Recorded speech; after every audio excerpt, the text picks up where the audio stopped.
It's a story you'll only see on NBC 26. 3 missing women from northeast Wisconsin. The case is still open and unsolved. That's right. In our second part of the series, we focus on Amber Wilde and Lori Deppis. What's new in the cases and if investigators are close to bringing closure for these families. Never thought it would take this long. No. Amber Wilde's aunt never imagined her closest niece would go missing and never ever return home.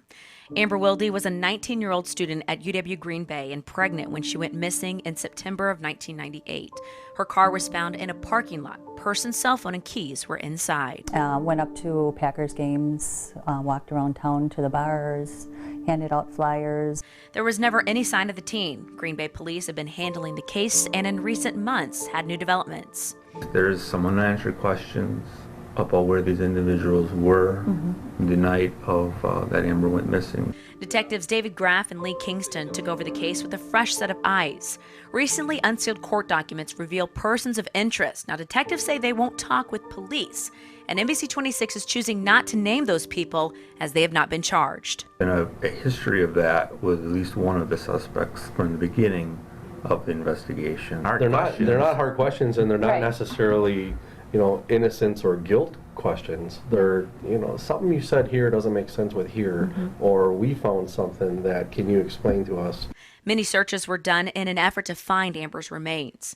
A diary gave investigators clues into her life, her drive to finish school, and have her baby. Here's how her aunt remembers her. She's just so outgoing, and she just enjoyed everybody, loved family. She was very family oriented. Detectives say they still get tips and they want that to continue. Nothing is ever too small. It might be exactly what they need to solve the puzzle. Because they might not think it's significant, but it might be the one thing that we're missing to connect something else. At this point, they can't go forward legally, explaining the evidence and case they build must lead to justice. Really only get one shot at a criminal trial. For the family, her aunt says they believe Amber is gone, but they want to bring her home. I'd rather have her be able to put her to rest if need be, and it's inevitable, but just to be able to do that.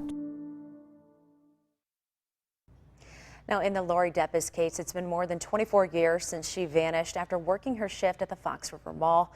5 years ago, Larry Dwayne Hall confessed to killing Deppis, but has not been charged in the case. He's currently serving a life sentence for kidnapping another woman. Now, we spoke to Lori's mother a few years ago, and she was hopeful at the time when the Wisconsin Department of Justice took over the case when the lead investigator retired. Maybe they'll shed some new eyes on the case, and maybe something will come up. NBC 26 reached out to the Department of Justice to see if there have been any new developments in this case. They say the case is still open and they are actively investigating. Now, investigators want to stress no tip is too little. The smallest piece might be exactly what they need to bring these women home. For more information about the missing women and phone numbers to reach investigators in each case, visit our website at NBC26.com and click on this story. We'll be right back with sports.